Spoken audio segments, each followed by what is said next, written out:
All right, back for another beer review, and today I'll be reviewing yet another beer from the Masthead Brewing Company, and they're out of Cleveland, Ohio, and this is their worst case scenario.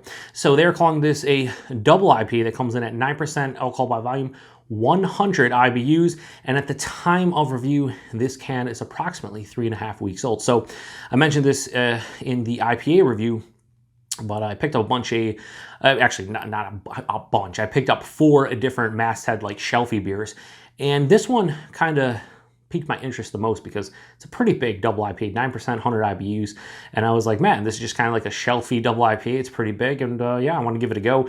On the back here it says, when you give the brew staff free reign to brew a hoppy beer, you end up with the worst case scenario. This feat of hoppiness is brewed with a truly mind-numbing amount of hops, and they go into different tasting notes and whatnot. Not gonna go into that, but yeah, this one sounds like it could be a huge beer. Now, the whole thing with Masthead is, they produce all the crazy hazies and the fruited sours and the pastry stouts and the barrel-aged beers and stuff. But I wanted to try some of their shelfie stuff, and this is one of the shelfies that I was like, man, I gotta grab that one. So let's give it a pour. Now, the one thing I noticed is between the IPA and this one now pouring out, yeah, definitely not your haze bro, so to speak, type of look to it. It just looks like an older school IPA. So pretty much crystal clear, like a straight on orange color. Pretty decent carbonation, about 1.5 fingers to 2 fingers of a off-white, almost like eggshell white colored head. Pretty rocky looking bubbles in there, not super creamy looking. Looks fine. Looks like a potentially delicious beer. Let's get a nose. Oh, that's, fuck me, that is dank. That is super dank. Oh, wow, that's crazy dank. That's, man, it has such a dankness to it. It's not like the marijuana vibe, like dankness. This just has like a very, I don't know what hops are using, but this has like a very Simcoe-esque, like a lot of people say cattiness to it, and that's kind of what is really dank in the nose. But then underneath that, there's like mango, peach, and apricot, tons of stone fruits for me. A pretty big underlying malt base, like just a white bread, slightly biscuity malt base, maybe a touch of caramel. Getting a little bit of like orange here, producing orange marmalade vibes. I used to get orange marmalade vibes, excuse me, a lot of times in like older IPAs. This is not older, this is 3.5 weeks old. And yeah, getting that a little bit here. Man, this smells like an old school, super dank West Coast style double IPA. That's what it smells like to me. Smells delicious. There's a little bit of like lingering pine, which is why I wouldn't say necessarily straight on West Coast style. Maybe like more of an East Coast style double IPA. But man, it smells pretty good. Let's get into it. Cheers, everyone.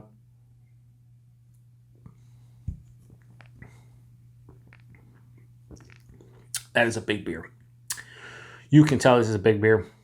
It's boozy. It's boozy on the palate for me, for sure.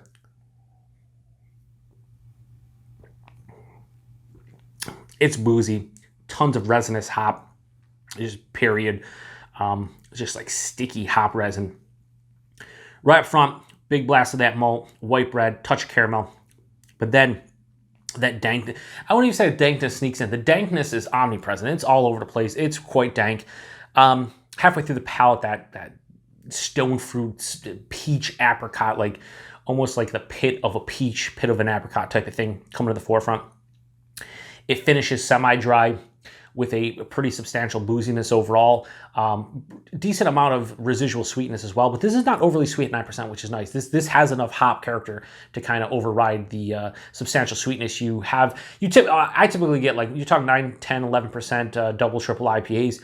A lot of times they're sweet, and that's because they're using so much malt, but this one has enough. When they say, what do they say on there? Mind-numbing amount of hops. Yeah, I mean, this is balancing it out enough.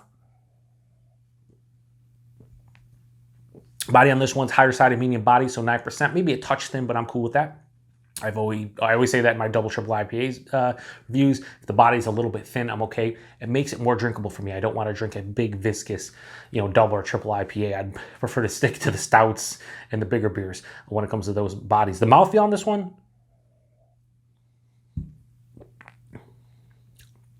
yeah, it's old school.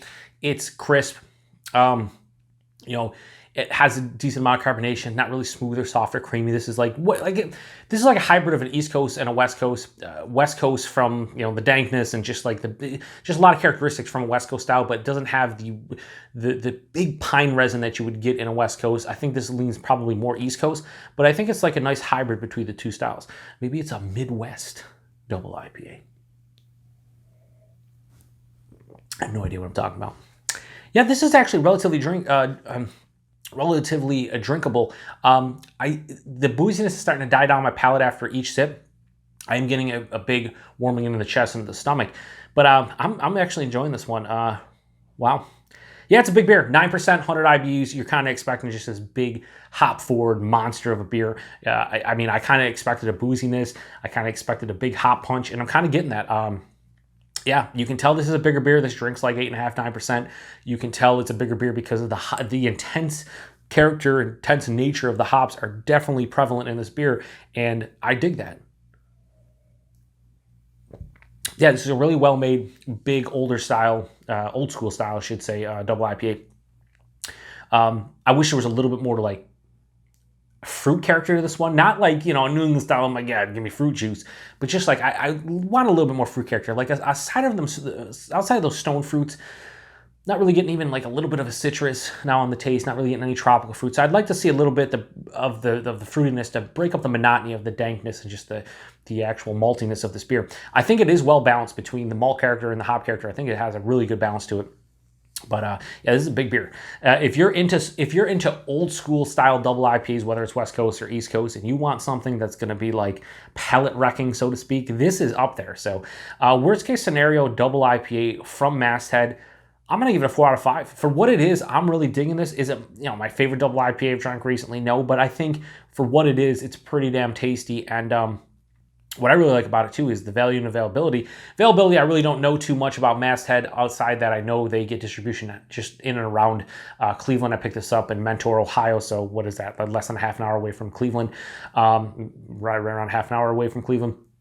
And they had this on the shelf, and I think the availability is pretty decent if you're looking, to grab something off the shelf. The price is great too because this was $3.19 a can, so you're probably looking at $12, maybe $13 a 4-pack. That's a great value for a 9%, 100 IBU monster of a double IPA. Like, if you can get this around $3 a can, it's well worth it. Drink a couple of these, you'd be on your ass. I know I will anyway. Yeah, anyway, pretty good beer. Worst case scenario, Masthead, 4 out of 5. Really, I shouldn't say I'm surprised by the Masthead beers, but like after having the IPA and then this one, I think I'm happy with their shelfie beers. I think they've done a pretty good job. I still have the Midwest Red to do. But I think, like, as far as their hop forward beers go, I really like them. I've had one beer from like their brewery only release, and that was awesome as well. So I really like what Masthead does. So yeah, I don't know, pretty cool. Anyway, appreciate everybody stopping by for another beer review here on the Beer Patrol. If you've had this one before or any Masthead beers, let me know what you think about them. And yeah, until the next one, cheers.